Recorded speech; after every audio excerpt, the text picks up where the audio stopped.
반갑습니다. 저는 1타 클래스에서 용접교육을 맡고 있는 박정근 교수입니다. 이번 시간은 특수용접 기능사 2015년 5회 문제를 같이 풀어보도록 하겠습니다. 문제를 풀어보시면서 보니까 어떠신 것 같아요?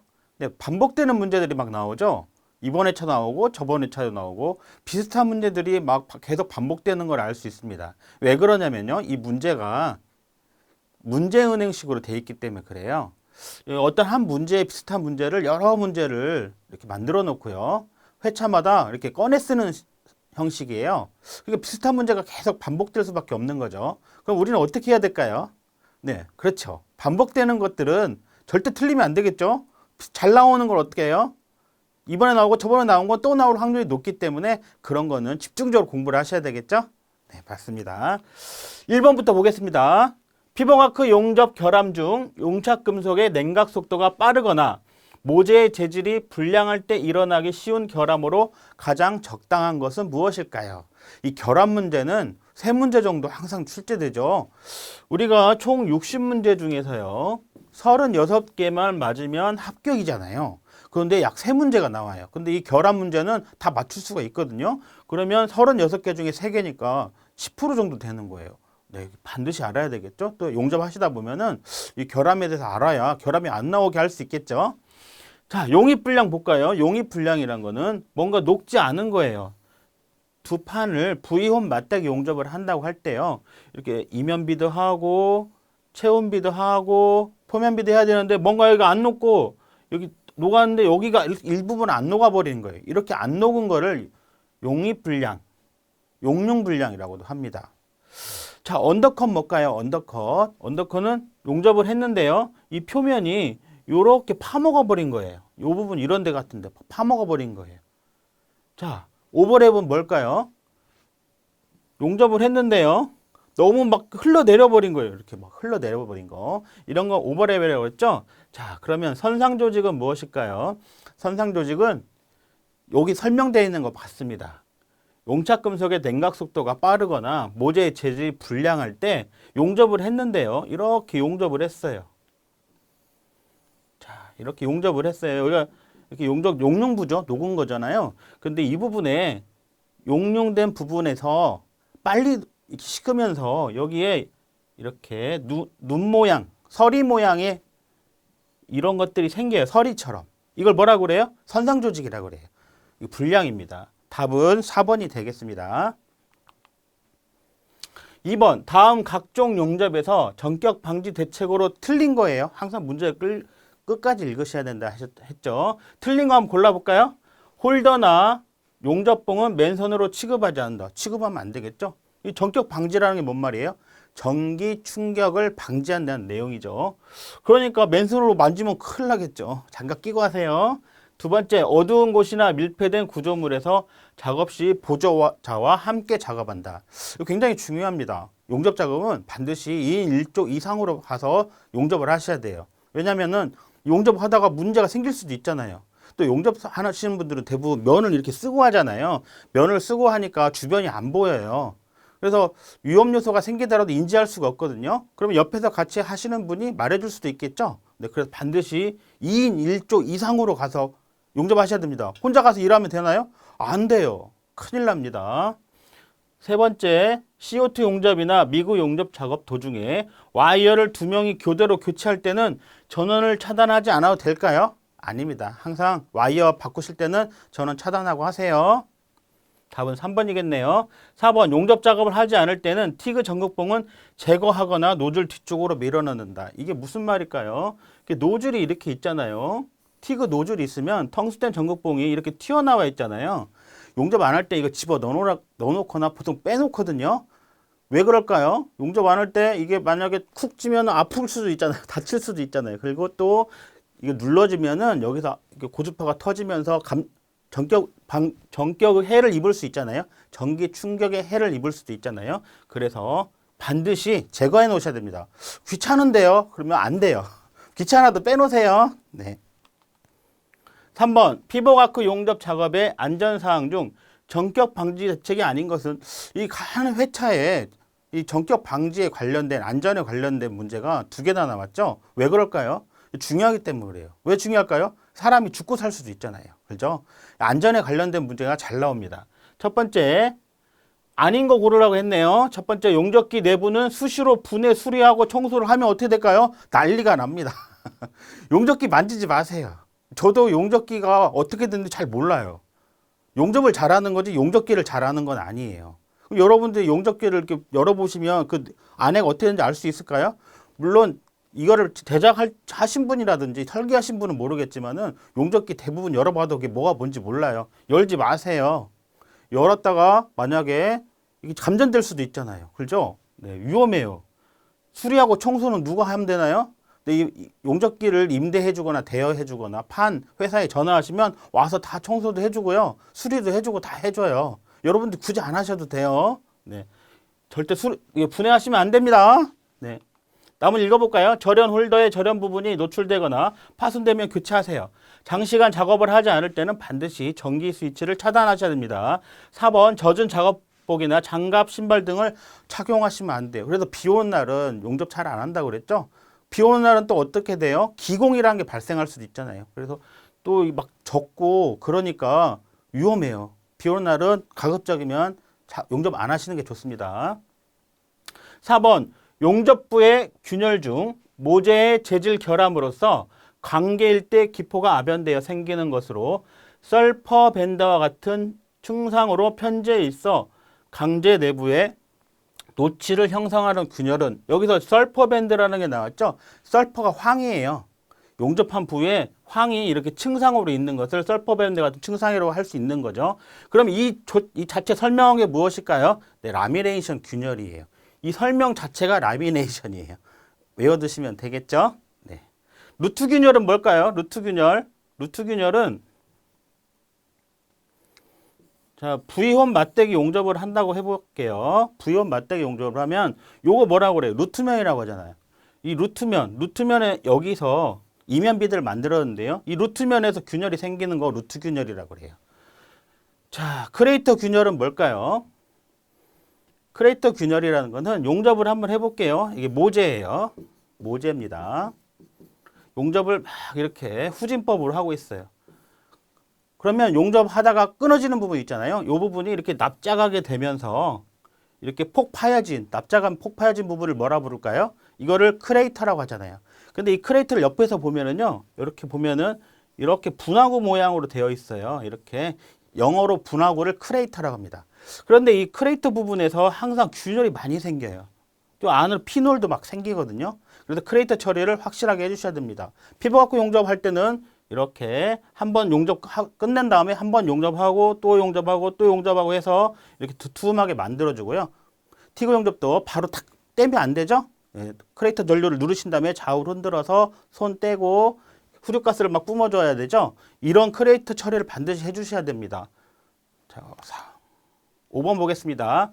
용접부의 결함이 오버랩일 경우 보수 방법을 볼까요? 자, 그럼 오버랩은 뭘까요? 오버랩이라는 것은 이렇게 용접을 했는데 이렇게 쇳물이 흘러 넘친 거예요. 자, 두 개 판을 용접을 한번 해볼까요? 이 판하고 이 판을 용접하고 싶어요. 위로 수직으로 용접하고 싶어요. 그러면 어떻게 해요? 하나, 둘, 하나, 둘, 하나, 둘 이렇게 하면서 용접하잖아요. 얘 한번 녹이고 얘 한번 녹이고 얘 한번 녹이는데요. 이렇게 해야 되는데요. 용접을 너무 천천히 하는 거예요. 하나, 둘, 하나. 이런 사람은 실제로 없어요. 한국 사람 성질이 급해가지고 오버랩 잘 안 생겨요. 어쨌든 너무 천천히 하면 흘러내려 버릴 거 아니에요. 이렇게 흘러내린 거를 오버랩이라 하고요. 또 너무 전류가 낮아요. 전류가 낮아가지고 전류가 낮은 경우도 이렇게 흘러내린 경우가 있습니다. 자, 그럼 오버랩이 생겼을 때는 어떻게 하면 되나요? 여기만 이렇게 깎아내면 되잖아요. 그죠? 그라인더로 막 깎아내면 되겠죠? 네. 그러면 답은 2번이네요. 일부분을 깎아내고 재용접한다. 2번이 되겠습니다. 6번 용접기의 점검 및 보수 시 지켜야 할 사항으로 옳은 거예요. 옳은 거 고르라 했네요. 전격 사용률 이상으로 사용하면 안 되겠죠. 전격 사용률이 뭐예요? 이 정도만 사용해라는 뜻이죠. 이 정도까지는 사용할 수 있다 하는 게 전격 사용률이에요.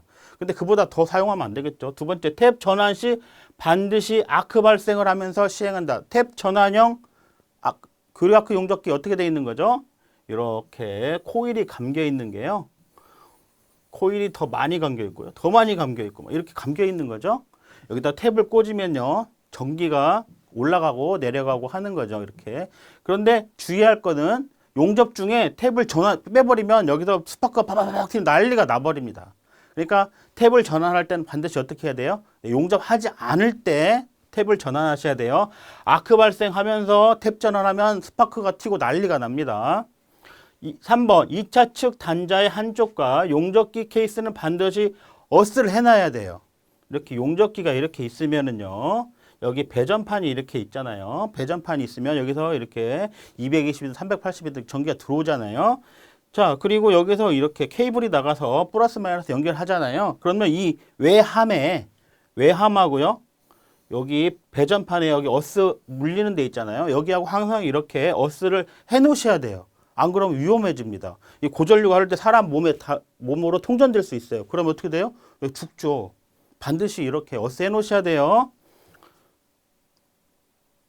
지금 옳은 거 고르라고 했죠? 어스하지 않나? 이것도 틀린 거네요. 4번 2차 측 케이블이 길어지면 전압 강화가 일어나므로 가능한 지름이 큰 케이블을 사용하셔야 됩니다. 답은 4번이 되겠네요. 7번 전격 2차 전류가 200A예요. 전격 2차 전류란 건 뭐예요? 이 용접기가 200A 정도까지는 용접할 수 있다. 이런 뜻이죠. 아크 출력 60kW예요. 교류 용접기를 사용할 때 소비 전력은 얼마인가? 그럼 우리가 이 소비 전력 딱 나오면 뭘 생각해야 되죠? 소 안에 이렇게 외우라고 그랬죠? 소 안에 소비 전력이라는 것은 아크 출력 더하기 내부 손실입니다. 그럼 아크 출력 얼마예요? 여기 써 있네요. 아크 출력 60kW고요. 내부 손실은 4kW라고 써 있죠. 그러면 소비 전력 얼마예요? 둘이 더하면 64kW네요. 네. 64kW. 이렇게 쉬운 게 시험에 나올까요? 나왔죠. 중요한 건 뭐예요? 소안에를 외우고 있어야 되죠. 뭐뭐 외우라고 그랬죠? 역전소, 소안에, 효소와 이렇게 외우라고 그랬죠. 이 내용이 모르시는 분들은 다시 한번 역류로 돌아가셔가지고 보시면 되겠습니다. 소비 전력은 아크 출력 더하기 내부 손실이에요. 8번 다음 중 용접봉의 내균열성이 가장 좋은 것은? 그럼 내균열성은 또 뭐예요? 균열을 잘 버티는 거예요. 그럼 균열이 안 생긴다는 얘기죠. 균열이 잘 안 생기는 용접봉. 그럼 균열은 뭐 때문에 생기는 거죠? 대부분의 균열은 수소 때문에 생겨요. 수소가 균열의 원인입니다. 그러면 균열이 안 생기게 하려면 어떻게 해야 돼요? 수소가 안 들어가 있는 용접봉으로 용접하면 되겠죠? 그게 뭐예요? 저수소계잖아요. 이 저라는 거 좀 낮다는 얘기잖아요. 수소가 덜 들어있는 저수소계를 사용하시면 균열이 안 생깁니다. 내균열성이 좋다. 균열이 안 생긴다. 같은 말이에요. 저수소계입니다. 자, 저수소계는 그러면 번호가 어떻게 되죠? 24316이죠? 24316. 일미나이트는요. 24301. 기억나시죠? 또 뭐 하라고 그랬죠? 313 라고 이렇게 외우라고 했죠? 4303 라임 티타니아계, 4311 고셀룰로스계, 4313 고산화 티탄계 이렇게 외우라 했죠? 네, 다 기억나시죠? 이 시험에 잘 나오니까요. 다 외우셔야 되겠습니다. 9번 피복아크 용접에서 홀더로 잡을 수 있는 용접봉 지름이 5에서 8일 경우 지름이 5에서 8파이예요. 이렇게 파이라고 써주면 더 좋겠네요. 용접봉 홀더의 종류로 옳은 것은 여러분들이 용접을 보통 하실 때요. 또 필기를 합격하시면은 피복아크 용접 실기하시는 분도 있잖아요. 그러면 그 홀더에 보면은 뭐라고 써 있잖아요. 거기 보시면 보통 250이라고 써 있는 경우 있어요. 250은 보통 용접할 때 한 3.2파이 정도, 시험 볼 때 3.2파이로 하시죠? 또 300호 정도 되면은 한 4파이 정도 쓰시면 적당해요. 실제로 한번 해보세요. 잘 됩니다. 시험장에 가시면 이렇게 되어 있어요. 250이나 300으로 되어 있어요. 여러분들 시험은 뭘로 보는지는 아셔야 될 거 아니에요. 그죠? 그렇다면은 지금 5파이니까 300보다는 커야 될 거 아니에요? 네, 그래서 400호입니다. 답은 400이 되겠죠? 이렇게 잘 모르더라도 잘 유추해 보면 되겠죠. 여러분 용접하시는 거 유추해 보시면 되겠죠? 답은 4번이 되겠습니다. 10번 아크 길이가 길 때 일어나는 현상. 자, 아크 길이가 뭘까요? 용접을 하면은요. 이 심선이잖아요. 심선. 피복 용접봉에 보면은 철사 같은 거 있잖아요. 철사 같은 거. 그거 심선이라고 하죠. 심선 옆에 회색 같은 거, 뭐 물질이 발라져 있잖아요. 이거 뭐라 불러요? 이건 피복제라 한다 그랬죠? 자, 그러면 여기서 심선이 너무 센 물방울이 용적이라고 그랬죠. 용적이 모재로 넘어가죠. 모재로 넘어가는 현상을 용적 이행이다 하고요. 용적 이행의 세 가지 형식은 네, 단락형, 글로블러형, 스프레이형 있죠? 자, 그러면 어쨌든 용적이 이행되는데요. 이 모재부터 용접봉 끝에까지 이 길이를 뭐라 불러요? 네, 이거를 아크 길이라고 하죠. 여기를 아크 길이다 이렇게 부르죠. 자, 그러면 아크 길이가 길어지면 길어질수록 어떻게 되죠? 아크 길이가 길어지면 길어질수록 전압이 상승해요. 전압도 같이 상승합니다. 전압은 뭐예요? 아크 세기죠. 아크 세기가 커져요. 그러니까 꺼지진 않겠죠. 아크 세기가 크니까. 그런데 문제는 뭐 얘가 점점 아크 길이가 길어지면 여기 이렇게 용적이 비산하겠죠. 더 멀리 멀리 나가버릴 거 아니에요. 그래서 집중되지도 않고요. 또 용접도 잘 안 되겠죠. 또 여기 공기가 이렇게 이렇게 가스가 막 나오는데요. 이게 점점 아크가 길어지면은 여기 공기가 침투할 수 있잖아요. 산소나 질소가 침투되면 그거를 산화 또는 질화된다고 그러죠. 또 열이 집중되지 않아요. 스페터도 많이 튀고요. 아크도 점점 올라가니까 어때요? 점점 올라가면 아크가 막 흔들리겠죠. 자, 현상 아닌 거 볼까요? 아크가 불안정해진다. 글쎄요. 전압이 올라가니까 아크세가 세긴 한데 이게 점점 너무 길어지면은 흔들릴 수도 있겠어요. 이건 조금 애매모호하네요. 두 번째, 용융금속의 산화 및 질화가 쉽게 일어날 수 있죠. 열 집중력이 양호한가요? 아니죠. 여기 이게 짧아가지고 이렇게 딱 모재에 가까이 돼야 열이 집중될 거 아니에요. 얘 지금 멀어지면은 열이 집중이 안 되잖아요. 열이 막 밖으로 나가버리니까. 이거는 아니네요. 전압이 높고 스패터가 많다. 그렇죠. 전압이 높아지고 스패터도 많아지죠. 아크가 불안정해진다. 이 부분은 전압이 올라가니까 아크 세기가 세지니까 어느 정도까지는 아크가 안정되겠지만은 너무 막 이게 너무 이렇게 많이 벌어지면 아크가 흔들릴 수가 있잖아요. 불안정해질 수 있어요. 그래서 이거 조금 애매모호합니다. 항상 문제는 아크 길이가 길 때 일어나는 현상으로 가장이란 말이 빠졌다고 생각해야 돼요. 가장 아닌 것이에요. 절대 아닌 것. 가장 아닌 것. 그럼 열 집중력은 양호하지 않기 때문에 답은 3번이 되겠습니다. 조금 난이도가 있는 문제였네요. 11번 용접기 규격이 AW500의 설명으로 옳은 것은 일단 AW는 뭐예요? 교류 용접기라는 뜻이죠. 그럼 직용접기는 뭐예요? DW죠. DW는 다이렉트. 다이렉트 커런트, 직류죠. 500이라는 건 뭐예요? 전격 2차 전류예요. 전격 2차 전류라는 건 뭐예요? 얘가 500이라고 써 있으면요. 500A까지는 용접할 수 있다. 이런 뜻이라 했죠? 자, 문제로 볼게요. AW는 직류 아크 용접기라는 뜻이다. 아니죠. 교류죠. 교류죠. 직류가 되려면 DW가 돼야 되죠. 500이라는 것은 전격 2차 전류 값이다. 맞네요. AW는 용접기의 사용료를 말하는 게 아니고요. 교류 용접기란 뜻이죠. 500은 용접기의 무부하 전압 값이 아니고요. 전격 2차 전류의 값이 되겠습니다. 12번 직류 용접기 사용 시 역극성과 비교한 여긴 별 내용이 없네요.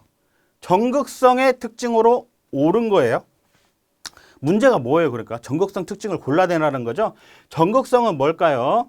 용접을 할 때요. 모재가 있어요. 모재가 있고요. 여기 이렇게 홀더에 용접봉을 물었다고 해봅시다. 그러면 모재에 플러스를 연결하고요. 홀더에 마이너스 연결한 거. 이걸 뭐라 부른다고 그랬죠? 이거를 직류 전극성이라고 그러죠. 다이렉트, C, 커런트, S, 스트레이트, P, 폴러리티를 해서요. DC, SP는 직류 전극성이 되겠습니다. 자, 직류 전극성의 특징은 무엇일까요? 모재에 플러스를 연결했어요. 그러면 마이너스에서 전자가 내려와서요. 플러스에 부딪히면서 열이 나는 거죠. 그럼 열이 어디 많이 나겠어요? 플러스 쪽에 많이 나죠. 플러스 쪽에 70에서 80%의 열이 발생합니다. 그러면 마이너스 쪽은 어때요? 네, 20에서 30% 열밖에 가지 않죠. 자, 모재는 플러스를 연결한 모재는 70에서 80% 열이 가기 때문에 잘 녹을까요? 안 녹을까요? 굉장히 잘 녹죠. 잘 녹아요. 그러니까 밑으로 쭉 이렇게 내려갈 거 아니에요? 잘 녹으니까요. 이거를 녹은 깊이를 용입이라고 그래요. 용입이 깊고요. 열이 밑으로 자꾸 내려가니까 옆으로 퍼질까요? 네, 퍼지지 않아요. 그래서 이 폭을 비드폭이라고 그러는데요. 비드폭은 굉장히 작습니다. 자, 모재 쪽에 70에서 80% 열이 가기 때문에 용접봉은 20에서 30%밖에 안 가죠? 그럼 용접봉은 잘 녹을까요? 용접봉은 잘 안 녹겠죠. 열이 이쪽으로 밑으로만 많이 가니까요. 자, 그러면 이거 용입이 깊으니까요. 좀 두꺼운 것도 용접할 수 있겠네요. 네, 맞습니다. 두꺼운 철판을 뭐라고 부른다고 그랬죠? 후판. 저처럼 약간 후덕하다고 하죠.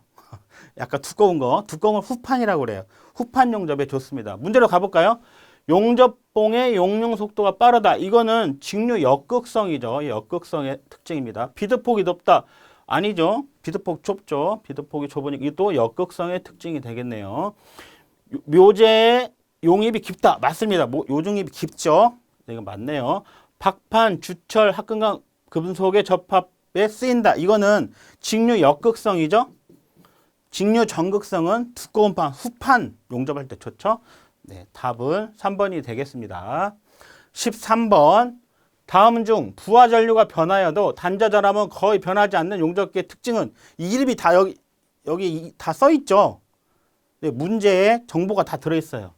단자 전압이 안 변한대요. 전압이 안 변한대요. 그러면 어떻게 돼요? 전압이 일정하다는 얘기잖아요. 그럼 뭘까요? 네, 정전압이죠. 전압이 일정하다. 정전압 특성이 되겠습니다. 굉장히 쉬운 거네요. 14번. 용접기와 멀리 떨어진 곳에서 용접 전류 또는 전압을 조절할 수 있는 장치를 뭐라고 할까요? 실제로 용접할 때요. 이렇게 건물이 있는데요. 제가 여기 이렇게 막 한 10층 건물이라고 해봐요. 제가 여기서 용접을 하고 있어요. 그러면은 용접기는 밑에 있는 경우도 있고요. 위에다 올려놓는 경우도 있어요. 이렇게 올려놓는 경우가 있거든요. 근데 만약 밑에 있다고 가정해봐요. 그럼 여기서 이렇게 토치가 갈 거 아니에요? 그럼 여기 이렇게 어스해놓겠죠? 접지해놨겠죠? 자, 그러면 내가 용접하다가 좀 전류를 바꾸고 싶어요. 그러면 용접기 밑에 있으니까 여기까지 내려가야 될까요? 내려갔다 오면 한나절 걸리죠. 네, 오르갔다 내려갔다 물론 엘리베이터가 있는 경우도 있는데요. 대부분 이렇게 높은 경우는 엘리베이터 설치해 주거든요. 어쨌든 엘리베이터가 있든 없든 시간이 많이 걸리잖아요. 리모컨이 있어가지고 리모컨으로 이렇게 조절할 수 있다면 어떨까요? 굉장히 좋겠죠. 예, 그 리모컨을 뭐라 부르냐? 원격 제어 장치를 합니다. 교류아크 용접기에서는 이걸 뭐라고 그래요? 가포와 리액터형 용접기를 하죠. 네, 원격 제어 장치입니다. 네, 간단한 내용이네요. 15번. 피복아크 용접봉에서 피복제의 주된 역할로 틀린 거예요. 피복제 역할로 틀린 거. 전기 절영 작용을 하고 아크를 안정시킨다. 맞죠? 스패터의 발생을 적게 하고 용착금속에 필요한 합금 원소를 첨가시킨다. 맞죠? 용착금속의 탈산 정련 작용을 하며 용융점이 높은 점성의 무거운 슬래그를 만든다. 슬래그가 뭐예요? 용접을 이렇게 하는데요.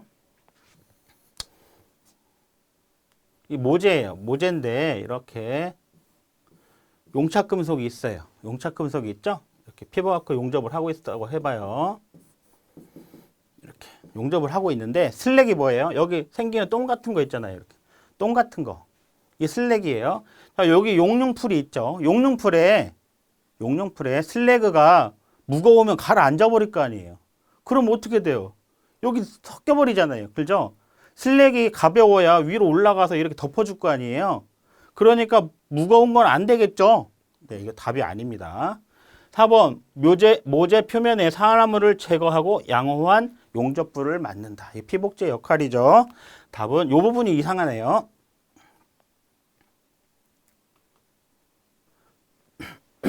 16번. CO2 용접 작업 중 가스의 유량은 낮은 전류에서 얼마가 적당한가? CO2 용접을 하시면은요, 용접기가 이렇게 있죠. 용접기가 있으면 여기 탄산가스가 CO2 가스가 이렇게 있어요. CO2 가스가 있죠.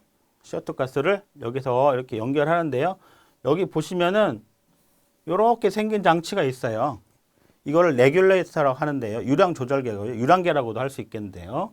여기 보면 이렇게 구슬이 가스를 용접할 때 가스가 이렇게 들어가면은요. 여기 구슬이 이렇게 올라가요. 구슬 옆에 보면은 뭐라고 써 있거든요. 뭐라고 써 있냐면요. 여기 보면은 약 15라고 써 있어요. 15. 그러면 그 말은 뭐냐면 15리터 퍼 미닛이에요. 1분에 15리터가 나가고 있다 이런 뜻이에요. 이 레귤레이터 유량계를 보고 알 수 있겠죠. 자, 그런데 보통 낮은 전류 우리가 용접할 때 흔히 그냥 용접할 때요. 보통 15 놓고 작업하거든요. 15리터 퍼 미닛. 구슬이 15로 가게 세팅해 놓고 용접해요. 보통 낮은 전류를 할 때요. 그런데 저도 현장에 일할 때 CO2 용접을 하면 이 낮은 전류 쓰는 일은 극히 드물어요. 전류를 좀 올려가지고 용접을 빨리빨리 하고 집에 가야 될 거 아니에요. 그렇게 하거든요. 그런 때는 보통 25 정도 씁니다. 그래서 티그 용접이나 CO2 낮은 전류 할 때는 보통 15에 세팅해 놓는 경우가 많거든요. 이거는 특별하게 뭐 외워야 되는 게 아니라 실제 용접해 보면 당연하다고 생각할 수 있는데요. 처음이신 분이 이건 안 해보신 분들은 이걸 대체 얼마에 놓는 거지? 이게 모를 수가 있어요. 그래서 CO2 작업을 할 때는 낮은 전류에서는 15리터 정도, 15리터 퍼 미닛 정도 쓴다 이렇게 아시면 되겠고요. 또 이렇게 전류를 많이 높여가지고 빨리빨리 작업할 때는 한 25 정도 쓴다 이렇게 알아두시면 좋겠습니다. 실제로 용접을 한번 해보세요. 해보시면 알겠죠? 네. 다음 중 초음파 탐상법의 종류에 해당하지 않는 것. 초음파 탐상법이 뭔가요? 용접을 했어요. 이렇게 V홈 맞대기 용접을 했어요. 이면 비드 하고요. 표면 비드까지 용접했어요. 근데 요 안에 슬래그가 들어갔어요. 근데 이게 슬래그가 있는 점들이 밖에서 보면 보일까요? 안 보이죠? 그럼 어떻게 알아낼 수 있을까요? 여러 가지 방법이 있는데요. 초음파 탐상법이라는 게 있는 거죠. 초음파를 여기다 쏴보는 거예요. 초음파가 뭐예요? 이렇게 산부인과 가잖아요. 산부인과 가면은 이렇게 여자분들이 임신하잖아요. 그러면 여기다 젤 바르고 이렇게 생긴 걸로 이렇게 배 문질러 보면 어때요? 아기 얼굴이 보이죠? 그게 그 초음파예요. 초음파를 쏘면은요, 얘가 만나서 반사되는 거를 보고요. 결함을 알아내는 것을 초음파 탐상법이라 하는데요. 초음파 탐상법은 여러 가지가 있어요. 이렇게 투과되는 방법도 있고 여러 가지가 있는데요. 초음파 탐상법을 외울 때는 펄 이렇게 외우라고 그랬죠? 공진법, 투과법, 펄스 반사법 이렇게 외우시면 좋다고 그랬죠? 여기 없는 거 뭐예요? 네, 3번이죠. 네, 초음파 탐상법이 무엇인지도 알아야 되고요. 또 공투펄 해서 종류도 알아두시면 좋을 것 같습니다. 플라즈마 아크 종류가 아닌 것. 플라즈마 아크는요, 이행형, 비이행형, 중간형인데 텐덤형은 아니라고 그랬죠? 텐덤형은 뭐예요? 서브머지드 아크 용접에서 텐덤식 전극 있죠? 텐덤식 전극은 또 뭐예요? 그러면 이런 거 한번 생각해 볼까요? 이런 거 현장에서 보신 적 있나요? 이렇게 해가지고 이렇게 해서 가스가 나가고요. 들어오기도 하고 이렇게 해가지고 막 관 연결돼 있고 이런 거 이거 압력 용기라고 하잖아요. 이 압력 용기를 만들 때요. 어떻게 만들었을까요? 자, 철판을요. 이렇게 해서 철판을 이렇게 말아서 용접을 해요. 그럼 어떻게 돼요? 원통이 하나 나오죠? 원통이 나오죠. 자, 그 다음에는 그러면 원통을요. 개선을 쳐요. 개선이 뭐예요?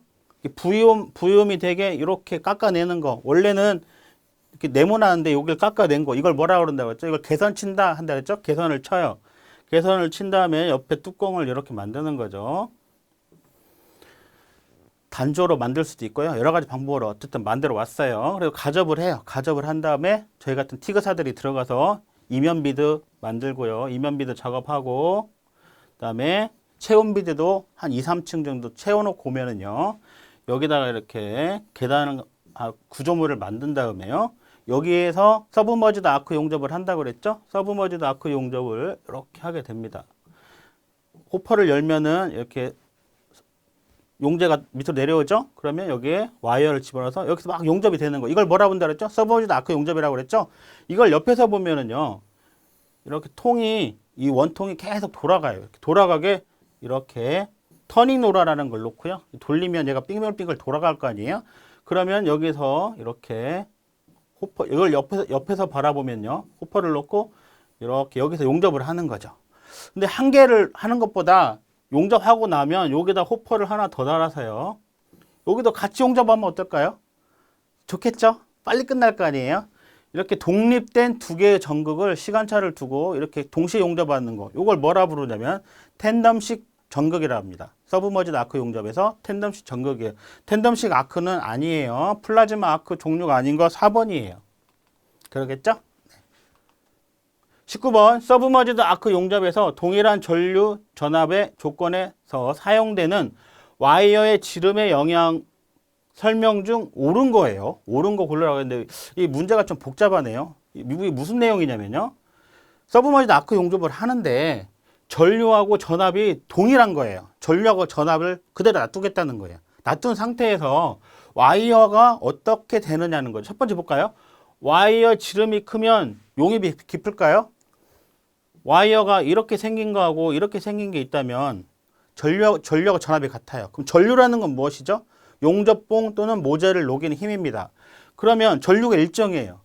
그러면 용접봉 또는 모재 둘 중에 하나를 녹일 거 아니에요? 지름이 크면 어떻게 될까요? 지름이 크면 와이어를 녹이는데 전류가 많이 소모되잖아요. 모재보다. 그러겠죠?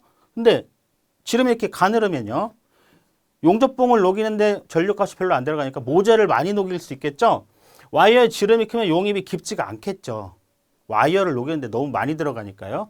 와이어의 지름이 작으면 용입이 깊다. 그러겠죠. 와이어보다는 모재 녹이는데 더 많이 쓰이니까요. 답은 2번이 되겠습니다. 20번 전자렌즈에 의해 에너지를 집중시킬 수 있고 고용량의 재료의 용접이 가능한 것은 자 이렇게 진공 상태에서요. 실제로 답은 전자빔 용접이죠. 진공 상태에서 보면은요. 이런 기계가 있어요. 기계가 있어서 이렇게 문을 열면은요. 요 안에 뭐가 나오거든요. 거기다가 용접하고 싶은 걸 집어넣어요. 집어넣은 다음에 문을 닫고 진공 상태로 만들어요. 그러면 여기 안에를 보면은요. 이렇게 렌즈가 있어요. 렌즈가 오면 빔이 이렇게 한 곳으로 일정하게 해서 여기 용접을 막 하는 거예요. 렌즈를 통해서 조사를 해서요. 이렇게 만드는, 이렇게 용접하는 거. 이걸 뭐라 부를까요? 네, 레이저 빔 용접이라고 해요. 레이저 빔은 전자 렌즈가 있어요. 21번 일렉트로 슬랙 용접에 사용되는 순행식 판의 재료는 무엇일까요? 그럼 일렉트로 슬랙 용접이 무엇일까요? 다 아시겠지만 다시 한번 설명할게요. 자, 이렇게 굉장히 두꺼운 판이 있다고 해볼게요. 실제로 이 정도 두께면은 티그로 용접하면 한 3박 4일은 해야 돼요. 이거 굉장히 이 정도면은 티그 용접 안 됩니다. CO2도 안 되고 CO2 될란가 모르겠네. 하여튼 어렵습니다. 이렇게 하려면 굉장히 어려워요. 그리고 용접을 이렇게 하면은 기계 성질도 굉장히 나빠집니다. 왜 그럴까요? 너무 많이 하니까 용접 입열이 너무 많이 들어가요. 그러면 이런 거 할 때 어떻게 하냐면요. 여기에 동판이 뭐예요? 구리로 되어 있는 판을 이렇게 대고요. 양쪽에 구리로 되어 있는 판을 대고요. 냉각수가 이렇게 흘러가게 만들어요. 냉각수를 흘러가게 만든 다음에요. 요 안에 이렇게 와이어를 집어넣고요. 용융 슬래그인데 두 개가 녹은 상태예요. 용융 슬래그가 생기면서 여기에 두 모재가 통정이 되면 전기 저항열을 이용해서 용접을 쭉 해서 한 번에 위로 쭉 용접해는 당층 상진 용접이 일렉트로 슬랙 용접입니다. 그러면 일렉트로 슬랙 용접에 사용된 요 순행식 판 재료가 뭘까요? 동판이라고 그랬잖아요. 동판이에요. 답은 2번이 되겠습니다. 심용접법에서 용접 전류의 통전 방법이 아닌 것은 자, 심용접이 뭐예요? 모재가 이렇게 있으면은요. 두 모재를 겹쳐 놓고요. 여기 롤러를 이렇게 달아요. 이게 롤러예요. 롤러인데 두 개를 통전시키면 여기 맞닿은 이 부분이 용접이 되는 거죠. 이렇게 되는데요. 롤러가 계속 돌아가요. 회전해요. 이렇게 빙글빙글 돌아가면 얘가 쭉 나오면서 쭉 용접이 되겠죠. 점이 선이 되게 용접하는 거. 이거를 심용접이라고 합니다. 심용접 제도에서는 어떻게 표시해요? 이렇게 두 개 그으면 심용접이죠. 이게 심용접 기호예요. 자, 심용접의 통전 방법 뭐뭐 있죠? 단속 통전, 연속 통전, 맥동 통전. 또 심용접의 종류 뭐뭐 있어요? 버트심, 포일심. 그렇죠? 심용접의 종류도 알아야 되고요. 통전법도 세 가지 알아야 됩니다. 답은 1번이 되겠네요. 23번 다음 중 용접 열원을 외부로부터 가하는 것이 아니라 금속 분말의 화학 반응에 의한 열을 사용하여 용접하는 방식은 무엇일까요? 자, 이런 거 한번 생각해 볼까요? 여기 KTX 선로를 깔고 있어요. 근데 산이에요. 산인데 여기다가 이렇게 동굴을 뚫었어요. 동굴을 내가지고, 굴을 뚫어가지고 여기 이렇게 다리를 놓으려고 그래요. 다리를 놔서 여기서 KTX가 왔다 갔다 하게 하려고 그래요. 그런데 여기 지금 산이잖아요. 산인데 용접하기가 만만치가 않습니다. 그런데 이렇게 두 개, 철로인데요. 선로를 두 개를, 철로죠, 철로. 철로를 두 개를 용접을 안 해도 될까요? 여기요. KTX가 이렇게 다니는데 용접 안 해도 돼요? 용접 안 하면 안 되죠. 그 덜컹해가 막 넘어지면 어떻게 돼요? 추락해버릴 수 있잖아요. 그럼 안 되죠. 용접 다 해야 돼요. 그런데 이게 산이잖아요. 동굴을 뚫어서 산이니라 용접 자체가 안 되겠죠. 왜 전기가 없잖아요. 그럼 발전기로 하면 안 될까? 되겠죠. 여기다 발전기를 하나 놓고요. 여기다 쭉 끌어올려서 발전해서 해도 되겠죠. 근데 더 쉬운 방법이 있다는 거예요. 뭐예요? 이게 바로 테르민 용접이죠. 테르민 용접 어떻게 하는 거예요? 여기다가 이렇게 거푸집을 만들고요. 여기다 호퍼를 설치해서요. 여기다 강괴를 집어넣어요. 강괴가 뭐예요? 강으로 된 괴. 자, 요렇게 생긴 거, 이거 뭐예요? 금으로 되면 금괴죠, 금괴. 마찬가지로 강괴. 강으로 된 괴예요. 강괴를 집어넣고요. 여기다 알루미늄 가루하고요. 산화철 분말을 집어넣으면 두 개의 화학 반응이 나면서 열이 나요. 그러면 관계가 녹겠죠. 녹아서 여기 이렇게 거푸집 속으로 들어가 가지고 얘를 용접하는 거를 테르민 용접이라 합니다. 테르민 용접이 무언지만 아셔도 돼요. 여러분 실제로 현장에 가시면 이거 가끔 해요. 많이 합니다. 테르민 용접 별로 어렵지 않잖아요. 테르민 용접 어렵지 않은데 이것도 한 문제예요. 반드시 외워둬야겠죠. 네. 점수 맞기 좋죠. 24번 논가스 아크 용접에 대한 설명으로 틀린 거예요. 틀린 거. 논가스 아크 용접은 뭐예요? 쉴드가스가 없다는 거예요. 쉴드가스가 뭐예요? 쉴드는 방패란 뜻이에요. 용접을 이렇게 하는데요. 피부아크 용접하면 어때요? 모재인데요. 가스 발생식 있고요. 슬랙 생성식 있고, 그렇죠? 피부아크 용착부 보호 방식이잖아요. 그죠? 가스 발생식, 그다음에 슬랙 생성식, 반가스 발생식. 이거 시험에 잘 나오죠? 세 가지 외워둬야 돼요. 어쨌든 이렇게 여기서 가스 발생제를 넣으면 가스가 나오잖아요. 이걸 쉴드가스라고 하는데요. 쉴드라는 건 방패라는 뜻이에요. 이렇게 방패처럼 얘를 보호하고 있다는 뜻이죠. 쉴드가스라는 건데요. 논가스 아크 용접이라는 건 이 쉴드가스가 없다 이 말이에요. 그럼 어떻게 해요? 어떻게 하면 없을 수 있을까요? 와이어가 있는데요. 이 와이어에다 그걸 집어 넣어버리는 거예요. 가스를 안 품어도 돼요. CO2 용접할 때 와이어 안에다가 가스 발생제를 넣고 다 집어 넣어가지고 거기다 가스가 막 발생하는 거예요. 미그 용접 같은 거요. 미그 용접, CO2 용접 하면 어때요? 여기에 이렇게 아크가 일어나고 여기다 CO2 가스나 알곤 가스를 뿜어주잖아요. 그런데 이 쉴드 가스 없어도 돼요. 왜 그래요? 요 와이어 안에다가 가스 발생제랑 이것저것 넣어가지고 여기서 가스가 스스로 나와요. 스스로 나와서 보호해 주는 거예요. 자, 그럼 보호가스나 용제를 필요로 하지 않는다 이 말이죠. 필요 없어요. 답은 1번이네요. 틀린 거니까요. 바람이 있는 옥에서 작업이 가능한가요? 가능하죠. 왜 그래요? 여기서 이 와이어에서 가스가 막 나오니까 바람 불어도 상관없어요. 용접 장치가 간단하면 운반이 편리하다. 그렇죠. 와이어에 다 들어있으니까요. 용접 비드가 아름답고 순례가 방리성이 좋다. 뭐 여기까지 저 잘 모르겠습니다. 용접을 잘하면 아름다울 수 있겠죠. 이건 좀 약간 개인적이네요. 어쨌든 확실하게 아닌 거는 보호가스가 필요 없으니까 논가스 아크 용접이죠. 답은 1번이 되겠습니다. 로봇 용접의 분류 중 동작 기구로부터 분류 방식이 아닌 것은 1번입니다. 26번 아크가 보이지 않는 상태에서 용접이 진행된다 하여 일명 잠호 용접이라 부르기도 하는 용접법은 무엇일까요? 서브머지드 아크 용접이죠. 서브머지드 아크 용접이 왜 잠호 용접이에요? 이렇게 모재가 있으면요. 모재가 있으면 이거 호포통이 있어요. 호포통에 용재를 막 집어넣죠. 용재를 막 집어넣고 호포통을 딱 열면 어떻게 열면은 용재가 쏟아지겠죠? 이 용재 안에다가 이렇게 와이어를 집어넣어요. 와이어를 집어넣어서 막 용접하는 거. 이거를 서브머지드 아크 용접이라 한다 그랬죠? 그러면 밖에서 이게 보여요? 안 보이잖아요. 아크가 안 보이죠? 안 보인다고 그래서 우리가 군대 가면 호를 파잖아요. 잠호를 파죠. 호를 마치 호에 들어가 있어서 안 보이는 것처럼 돼 있다 해서 잠호 용접이라 부릅니다. 서브머지드 아크 용접이죠. 그럼 서브머지드 아크 용접의 다른 용어는 뭐 있을까요? 링컨 용접, 그러죠? 유니언 멜트 용접, 잠호 용접, 불가시 아크 용접. 불가시가 뭐예요? 보이지 않는 이런 뜻이에요. 불가시 아크 용접. 다 같은 말이에요. 3번 되겠습니다. 27번 납땜에서 경납용 용재가 아닌 것은 납땜. 납땜이라는 건 뭐예요? 일단 용접이라는 것은 용접은 크게 세 가지로 나눌 수가 있어요. 융접이 있고요. 융접. 그 다음에 압접이 있고요. 납땜이 있어요. 융접 뭐예요? 융접. 융접은 모재하고 용가재하고 다 녹아가지고 모두 녹아서 붙여버리는 거. 이거를 융접. 녹았다 이 말이에요. 융접이라 부르고요. 압접은 녹이는 게 아니고요. 막 이것저것 녹는 게 아니라 두 개의 판을 붙여놓고요. 양쪽을 플러스 마이너스 통전하면 요 붙어있는 이 부분에 열이 발생해요.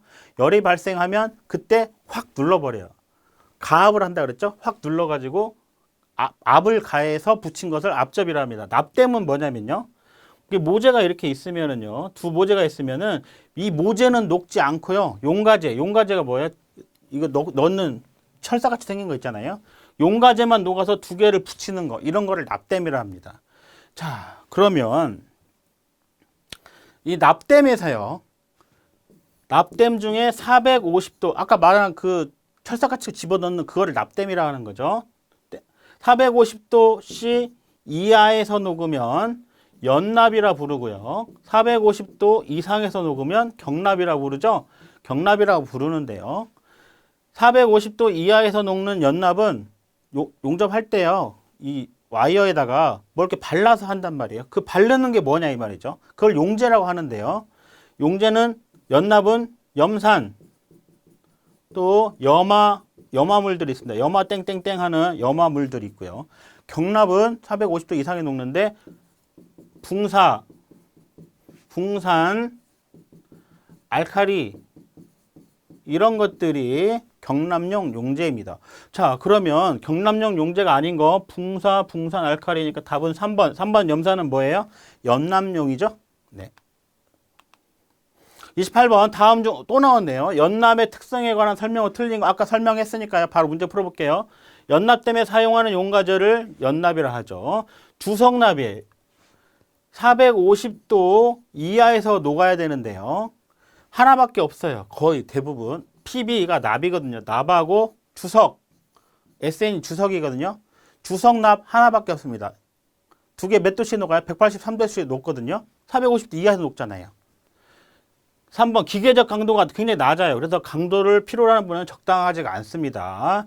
자, 은납, 황동납 등이 이에 속한다. 자, 주석납, 연납은 주석납 하나밖에 없고요. 나머지 대부분 다 경납이에요. 이거는 4번은 경납에 관한 설명이에요. 답은 4번이 되겠습니다. 29번 가스 용접에서 프로판 가스의 성질로 틀린 거예요. 틀린 거. 증발 잡열이 작고 연설 때 필요한 산소의 양은 프로판 가스는 1대 4.5입니다. 프로판이 1을 연소하려면 산소가 4.5개 필요하다는 거죠. 답은 1번이에요. 이게 시험에 잘 나오죠? 자, 프로판 가스 특징 또 뭐 있을까 한번 볼까요? 폭발 한계가 좁아 다른 가스에 비해 안전도가 높고 관리가 쉽어요. 다른 가스에 비해서예요. 아세틸렌이나 이런 건 폭발성이 굉장히 강하잖아요. 그런 거에 비해서란 뜻이에요. 액화가 용이하여 용기에 충전을 싣고 수송이 편리한다. 우리 전화하면 LPG 가스 막 갖다 주고 막 그러잖아요. 네. 수송이 편하기 때문에 그렇죠. 4번 상온에서 기체 상태이고 무색 투명하면 약간의 냄새가 납니다. 또 다른 거 뭐 있을까요? 공기보다 무겁죠? 공기가 무거워서 가라앉는. 또 어떤 특징이 있을까요? 프로판가스 산소하고 반응했을 때 열량이 가장 높죠? 열량이 가장 높아서 주로 절단할 때 많이 쓰입니다. 그렇죠? 30번 가변합식 팁번호가 200이에요. 그러면 10시간 동안 표준 불꽃으로 용접할 경우 아세틸렌 가스의 소비량은 얼마일까요? 일단 가변합식 팁번호가 200이다. 이 뜻이 뭘까요? 200이다. 그럼 B200인 거죠. 가변합식은 B잖아요. 프랑스식 B200 같은 말이죠. 가변합식 다 같은 말이에요. B200이라는 거는 1시간에 200리터를 소모하는 팁이다. 이런 뜻이에요. 자, 그러면 10시간 썼으니까 10시간 하면 어떻게 돼요? 곱하기 10 하면 되잖아요. 1시간에 200이니까. 2000 되겠네요. 2000. 답 2000이네요.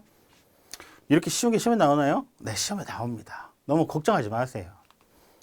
31번 가스 용접에서 토치를 오른손에 용접봉을 왼손에 잡고 오른쪽에서 왼쪽으로 용접해 나가는 용접봉. 자, 볼까요? 토치가 이렇게 있어요.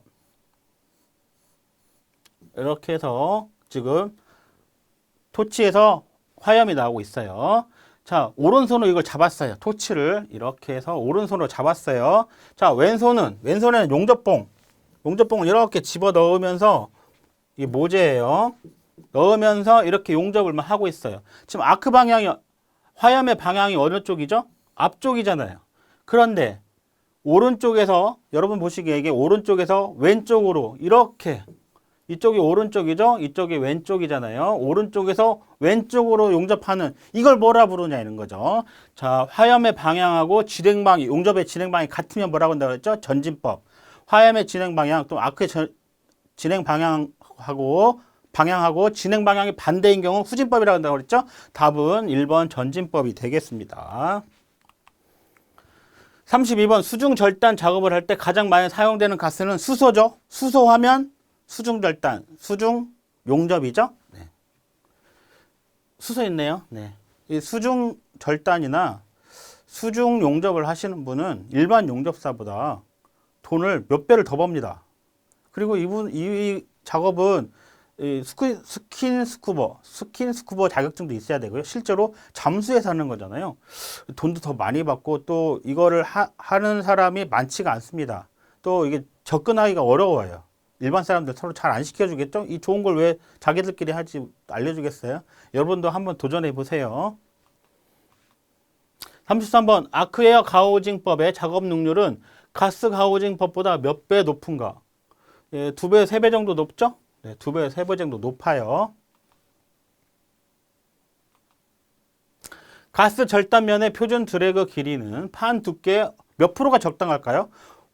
가스 절단할 때 표준 드래그라는 게 뭐냐면요. 지금 이렇게 절단을 한번 했다고 봐봐요. 원래는 이렇게 네모난 거였는데 이만큼 오려냈어요. 오려냈는데 오려낸 부분에 이렇게 줄이가 있는 거예요. 이 줄 말이에요. 이 줄을 뭐라 불러요? 드래그 라인이라고 한다 그랬죠? 드래그 라인과 드래그 라인 사이의 거리를 드래그라 합니다. 그럼 이 드래그가 이 판 두께에 어느 정도면 적당하겠냐 이 말이에요. 5분의 1이면 적당해요. 5분의 1이면 몇 프로예요? 20%죠? 네. 별로 어렵지 않은 내용이죠? 20%면 적당합니다.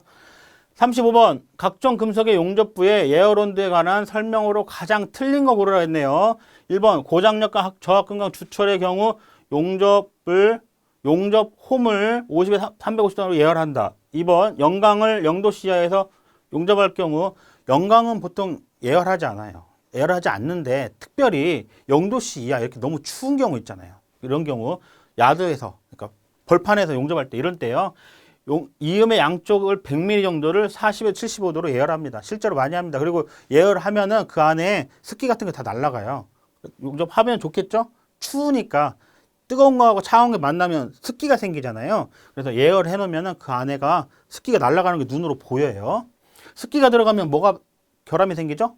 기공이죠, 기공. 3번 열 전도가 좋은 구리 합금은 200에서 400도씨의 예열이 필요하다. 그렇습니다. 알루미늄 합금도 굉장히 열 전달이 좋아요. 구리랑 알루미늄은 마찬가지죠. 알루미늄 합금도 500에서 600도 정도의 예열 온도가 적당한가요? 아니에요.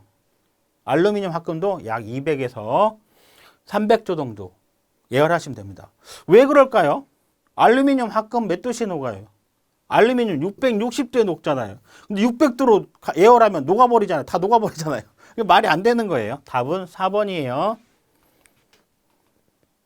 36번 맞대기 용접 이음에서 모재의 인장 강도는 40kg F 40kg F라고도 하고 40kg 포스라고도 읽어요. 밀리미터 제곱인데요.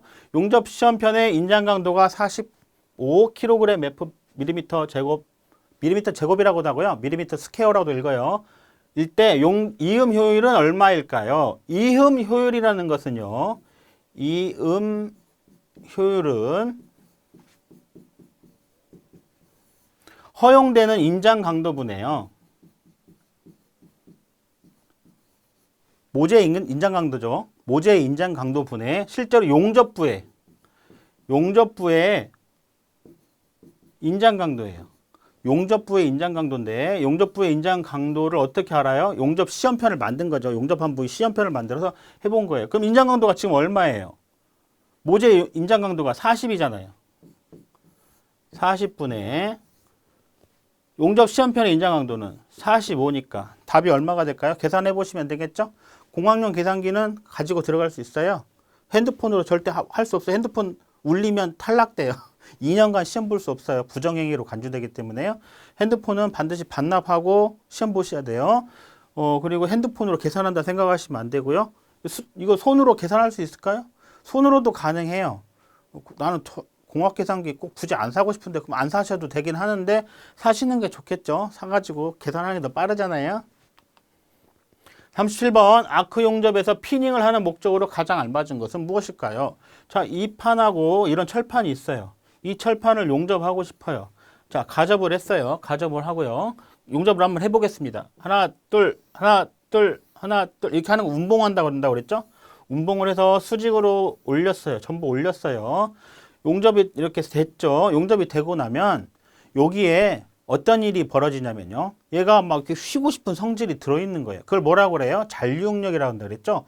그래서 쉬고 싶은 성질이 있는데 잠깐 아주 작은 충격을만 가해도 이게 딱 용접한 데가 찢어지거나 이럴 수도 있어요. 그러면 잔류응력을 없애야 되겠죠. 잔류응력을 없애야 되는데요. 그 중에 한 방법이 피닉법이라는 게 있는데요. 고무망치나 나무망치로 여기를 동동동동동 때려주는 거예요. 용접 끝난 다음에 이 용접 부위를 동동동동동 때려주면은 여기 잔류응력이 없어집니다. 이걸 뭐라고 그래요? 피닝이에요. 그럼 피닝하는 목적이 뭐예요? 용접부의 잔류응력을 완화시키기 위해서예요. 특히 주철 같은 거 용접한 다음에 반드시 피닝 해주셔야 됩니다. 금속의 조직 검사로 측정이 불가능한 것은 조직 검사를 하면 결함, 입도, 개재물 이런 거 알 수 있는 내부 응력은 뭐예요? 내부 응력은 단면적 분의 힘이잖아요. 힘이 얼마인지 조직 검사로 알 수 있을까요?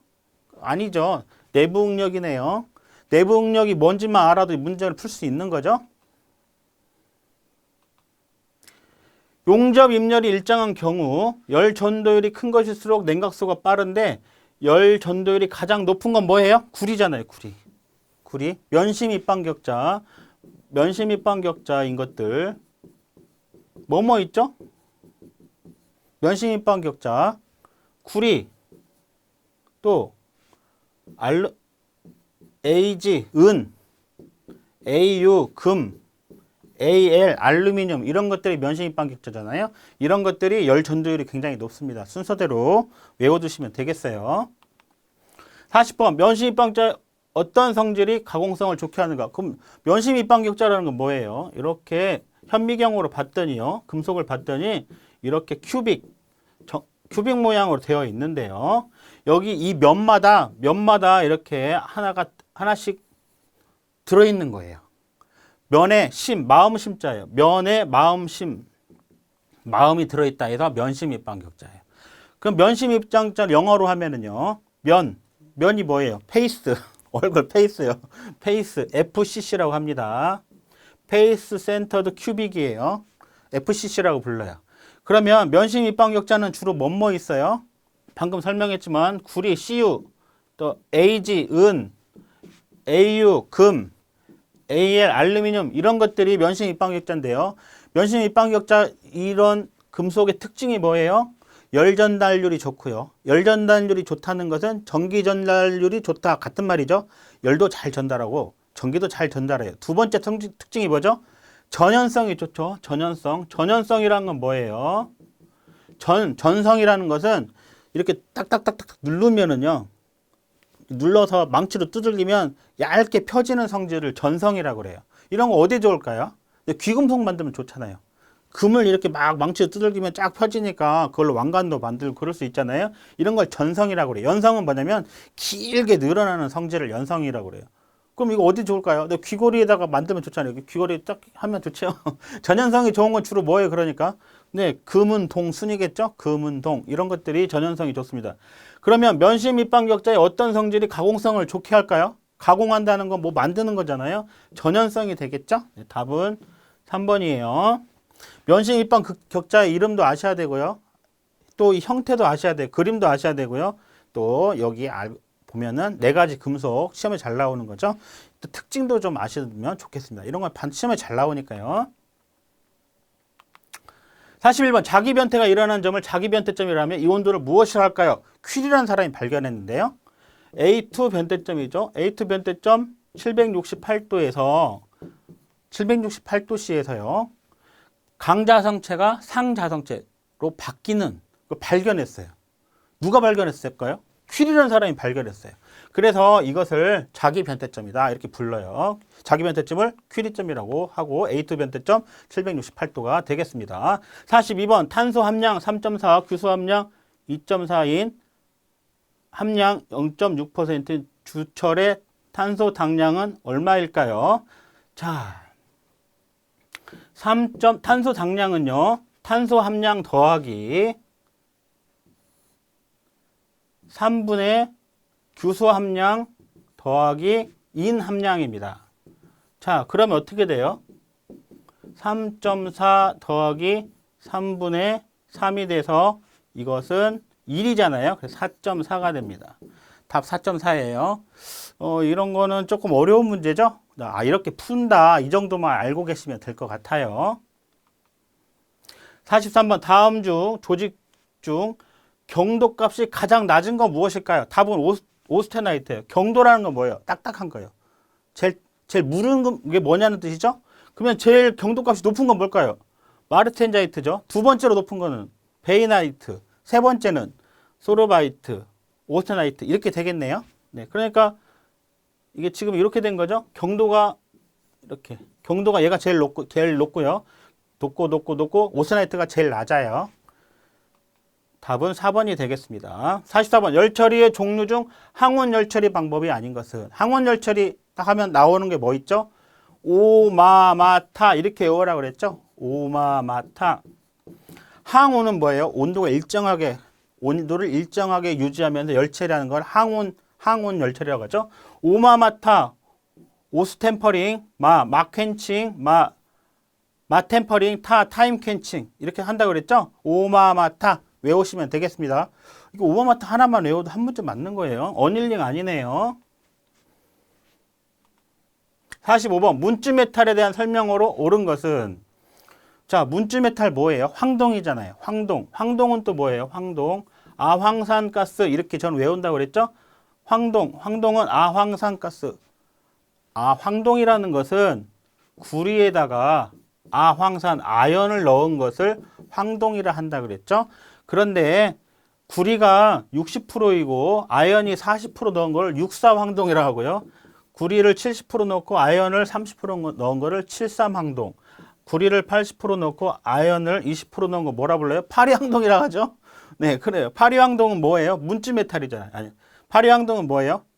톤백이죠. 톤백. 73황동은 카트리지 블라스라고 하고요. 64황동은 뭐예요? 문주메탈이라고 하죠.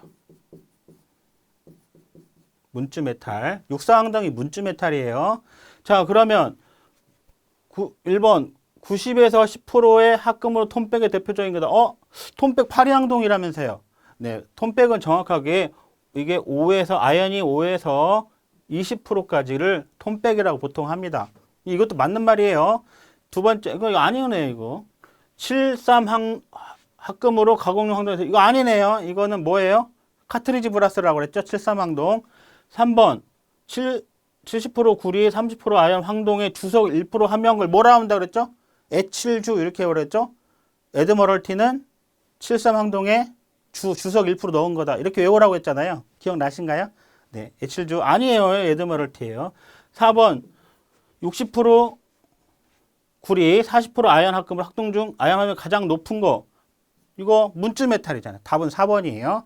64 황동 문주메탈, 73 황동 카트리지 브라스, 82 황동 톰백. 이게 아연이 5% 들어간 거는 길딩 메탈이라고 한다 그랬죠? 코이닝, 주화 같은 거 만들 쓰이는 거. 이거는 시험에 잘 나와요. 특히 문주메탈, 톰백 이런 건 시험에 잘 나오니까요. 여기서 한 것들은 다 암기하셔야 될 것 같습니다. 46번 스테인리스 강 중 내식성이 제일 우수하고 비자성이나 염산, 황산, 염소가스 등이 약하고 결정 있게 부식이 발생하기 쉬운 거. 결정 있게 발생하기 쉬운 게 뭐예요? 오스테나이트 스테인리스 강이죠. 우리가 흔히 아는 스테인리스 강은 오스테나이트 스테인리스 강이에요. 다른 거는 자석이 붙는데요. 오스테나이트 스테인리스 강은 자석이 안 붙고요. 또 다른 건 녹이 쓰는데 얘는 녹이 안 쓸어요. 지금 여기 보면 내식성이 제일 우수하다고 돼 있죠? 내식성이 뭐예요? 부식되지 않는 거예요. 녹 안 쓰는 거. 녹 안 쓰는 거 이거예요. 다른 건 녹 쓸어요. 실제로 녹이 쓸어요. 당황스러워요. 스테인리스 강이랑 알고 있는데 녹이 쓸어버려요. 자, 입계부식이라는 건 뭐예요? 탄화물, 크롬, 니켈, 크롬이 18%, 니켈이 8%인 것을 오스테나이트 스테인리스 강이라고 보통 부르거든요. 흔하게 부르죠. 자, 그러면 18,8강이라고 부르는데요. 이 크롬 때문에 내식성이 생긴 거거든요. 근데 탄소하고 크롬이 만나서 탄화물을 만들어요. 그러면 크롬이 어떻게 돼요? 모질라잖아요. 모질라기 때문에 입계에 부식이 생기는 걸 입계 부식이라 하는데요. 그거 어디 생기는 거예요? 여기 생기는 거예요. 오스테나이트 스테인리스 강에 생겨요. 답은 4번이 되겠습니다. 우리가 스테인리스 강 주로 뭘로 용접해요? 티그 용접을 많이 하죠. 네. 그래서 티그 용접을 필요한 곳이 굉장히 많죠. 왜냐하면 스테인리스 강 필요한 데가 많잖아요. 예전에는 피부학교 용접으로 했는데 요새는 피부학교 용접으로 스테인리스 강 안 하죠. 거의 티그 용접으로 많이 하잖아요. 그죠? 미그도 하고. 그래서 저희들이 대우가 좋아졌죠. 용접사들의 대우가 굉장히 좋아졌어요. 이 스테인리스 강 때문에 또 더욱 더 티그 용접사들의 대우가 좋아졌죠. 여러분도 지금 대부분 용접하시고 싶으신 분들이 티그사가 되고 싶은 분들이 많을 거예요. 그럴 것 같은데요. 어쨌든 우리가 이 오스테나이트 스테인리스 강의 무언지 정도는 아셔야 됩니다. 이게 우리가 제일 많이 용접하는 것들이거든요. 47번 라우탈은 알루미늄, 구리, 실리콘의 합금이죠. 이 중 3, 4, 8%의 실리콘을 첨가하면 향상되는 게 무엇일까요? 알루미늄에다가 실리콘을 넣으면 뭐라 부른다 그랬죠? 실루민이라 한다 그랬죠? 실루민. 그런데 알루미늄에다가 실리콘을 넣고요. 거기다가 구리까지 넣으면 이거를 라우탈이라 한다 그랬죠? 라우탈. 근데 외워야 될 게 또 뭐 있어요? 구구절절 이렇게 외우라고 그랬죠? 구리를 넣으면 절삭성이 향상돼요. 그럼 실리콘을 넣으면 뭐가 향상돼요? 주조성이 향상되죠. 주조성이 향상돼요. 구구절절. 구리 넣으면 절삭성이 향상된다. 하나만 외워줘도 실리콘은 주조성인 걸 알 수가 있는 거죠. 이렇게 외우시면 되겠습니다. 48번 다음 중 경질 자성 재료가 아닌 것은 샌더스트 1번입니다. 49번 알루미늄과 알루미늄 가루를 압축 성형하고 약 500에서 600도로 소결하여 압축 가공한 분산 강화형 합금. 얘가 뭘까요? 네, SAP예요. 이 SAP를 설명한 게 얘예요. 그럼 이거 거꾸로 외우면 되겠죠? SAP라는 거 무엇일까요? 지금 외우세요. 외우시면 되죠? 지금 외우세요. 알루미늄과 알루미늄 가루를 압축 성형하고 약 500에서 600도로 소결하여 압축 가공한 분산 강화형 합금의 기호인 것은 무엇일까? SAP입니다. 50번 컬러 텔레비전에 전자총에 나온 광선의 영향을 받아 섀도우 마스크가 열팽창하면 엉뚱한 색이 나오게 된다. 이를 방지하기 위해 섀도우 마스크의 제작에 사용되는 불변광 뭘까요? 불변광 하니까 뭐예요? 불변광. 생각나는 거 막 떠오르셔야 되죠? 불변광은 니켈 합금이잖아요. 니켈 합금 중에 불변광 뭐 있어요? 인바, 엘린바, 슈퍼인바. 이런 것들이 불변광이죠. 불변광은 뭐예요? 물성치가 변하지 않는 거예요. 자, 그러면 일단 불변광은 나온 게 인바네요. 그렇죠. 답 1번이 되겠습니다. 나사의 감김 방향의 지시 방법으로 틀린 거 골라보겠습니다. 1번 오른 나사는 일반적으로 감김 방향을 지시하지 않습니다. 왼 나사는 나사의 호칭 방법에 약호 LH를 추가해서 표시합니다. 왼손 뭐예요? 왼손. 오른손 라이트. 라이트잖아요. 레프트. LEFT죠? LEFT. 왼손. 왼쪽. LH를 추가하셔야 돼요. 3번 독일 부품에 오른 나사와 왼 나사가 있을 때 왼 나사에만 LH를 추가하면 헷갈릴 거 아니에요. 그죠? 그럼 아니네요. 4번 오른 나사는 필요하면 나사의 호칭 방법에 약호 RH를 표시할 수도 있습니다. 헷갈리면 안 되니까요. 52번 동일 장소에서 선이 겹칠 경우 나타내야 할 선의 우선순위를 옳게 나타낸 것은 선이 이렇게 있는데요. 여러 개가 막 겹쳐 있어요. 이게 두 개 막 겹쳐 있으면 뭐부터 그려야 되는 거죠? 이렇게 짙게 하는 거를 굵은 실선이라고 하는데요. 굵은 실선, 이렇게 아주 굵은 거요. 굵은 실선 주로 어디에 써요? 외형선에 쓰죠. 굵은 실선은 외형선이죠. 외형선. 자, 그 두 번째 나와야 되는 건 뭐예요? 이렇게 된 거. 은선이죠. 은선. 숨은 선. 이거 파선이라고도 하죠. 숨은 선. 은선. 자, 그 다음에는 좀 얇아야 되는데. 가는 실선이 나와야 되죠. 가는 실선. 자, 그 다음에 중심선. 중심선이 1.3선이에요. 1.3선. 중심선을 1.3선이라고 하죠. 또 가상선, 무게중심선은 2.3선이에요. 이런 순서대로 나오면 돼요. 자, 그러면 제일 먼저 나와야 되는 건 굵은 실선 뭐예요? 외형선이 나와야 되겠죠? 외형선. 그 다음에 숨은선, 중심선, 치주보조선 이렇게 나오면 되겠습니다. 이 순서대로 나오면 돼요. 53번 일반적으로 판금 전개도의 전개법이 아닌 것은 평행선법, 방사선법, 삼각형법 있고요. 다각전개법은 없어요. 이거 없어요. 이 내용은 이론 시간에 했기 때문에 굳이 표시하지는 않겠습니다. 이게 뭐였을지 기억이 잘 안 나시면 이론으로 다시 한번 넘어가 보세요. 54번 다음 중 치수 보조기호로 사용되지 않는 것. 치수 보조기호 S 뭐예요? S는 구죠. 구. 파이는 뭔가요? 파이, 지름. R은 반지름이죠? 두 개 합치면요. S파이는 9의 지름, SR은 9의 반지름이 되겠죠? 자, T는 뭐예요? T는 두께죠? 이 네모 뭐예요? 정사각형이란 뜻이죠? 이게 치수 보조기호예요. 자, 그러면 예를 한번 들어볼까요? 이렇게 되어 있는데요. 이렇게 했다고 해봐요. 아, 이거 뭐예요? 아, 반지름이 5구나 알 수 있잖아요. 이렇게 쓰는 거죠. 이걸 치수 보조기호라고 그래요. 자, 그러면 안 나온 거 파이는 이거 3.14잖아요. 3.14 아무것도 아니죠. 그냥 아무 말 대단치 않은 게 이게 좀 그럴싸하죠. 이것도 치수 보조기호일까? 이렇게 그럴싸하잖아요. 그죠? 55번 다음 단면도에 대한 설명으로 틀린 거네요. 틀린 거. 부분 단면도는 일부분을 잘라내고 필요한 내부 모양을 그리기 위한 방법이다. 뭐 그런가요? 두 번째, 조합에 의한 단면도는 축, 핀, 볼트, 너트의 절단면의 이해를 위해 표시한 거. 이거 뭔 말인지 모르겠네요. 3번, 한쪽 단면도는 대칭형 대상물의 외형 절반과 온 단면도의 절반을 조합하여 표시한 것이다. 그렇죠? 4번, 회전도시 단면도는 핸들이나 훅 구조물들의 절단면을 90도 회전시켜 표시한 거다. 예를 들어서 이렇게 한 거죠. 회전도시 단면도는 이렇게 되어 있는 거를 이게 뭔지 잘 모르겠는데요. 이렇게 절단면을 그린 다음에 이렇게 단면을 여기가 단면은 이렇게 생긴 거구나 알 수 있는 거죠.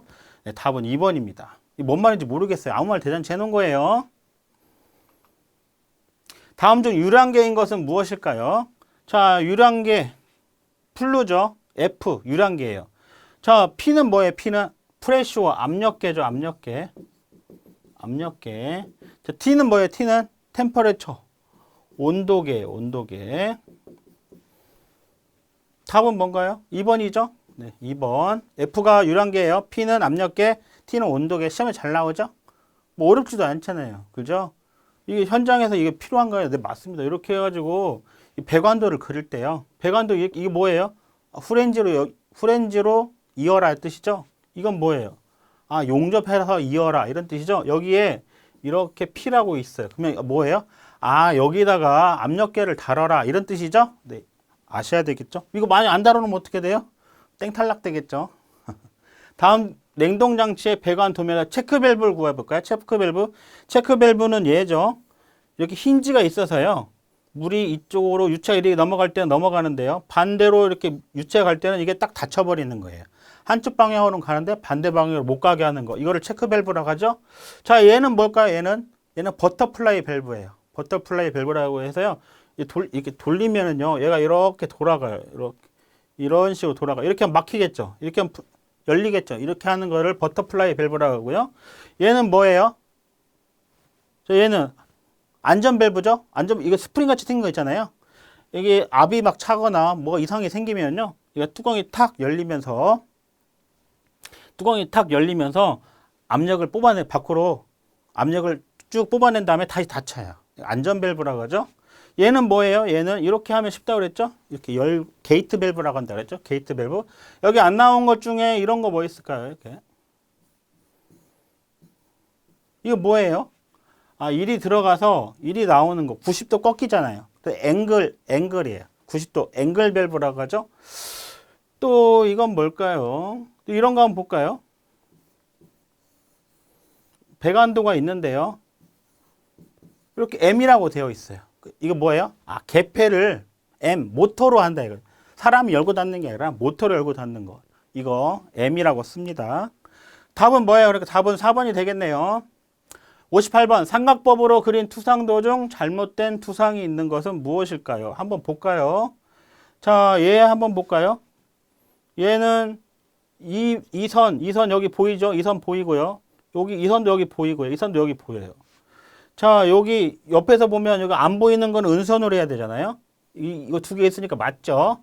자, 위에서 보면 요 선이 안 보이잖아요. 요 선이 안 보이니까 은선으로 해서 맞아요. 옆에서 바라보면 어때요? 이 두 선이 안 보이죠? 두 선이 안 보이니까 은선했어요. 맞아요. 자, 얘 한번 볼까요? 위에서 보면 이 선 있네요. 그렇죠? 자, 여기는 어때요? 여기도 있네요. 또 요 선 어때요? 옆에서 보면 있네요. 자, 얘 한번 볼까요? 4번. 지금 이게 옆에서 보면 어떻게 돼야 되는 거예요? 이게 그 그림으로 그리면 이렇게 되어 있는 거죠. 이렇게. 이런 식으로 되어 있는 거죠. 이런 식으로. 옆에서 바라보면 얘가 여기예요. 여기. 얘가 여기고요. 그렇죠? 이 무슨 옆에서 보면 그러니까 어떻게 된 거예요? 뭐가 잘못된 거예요? 이게 이렇게 돼야 되죠. 얘가 틀린 거네요. 그죠? 답은 4번입니다. 천천히 한번 해보세요. 하나씩 맞춰가면 돼요.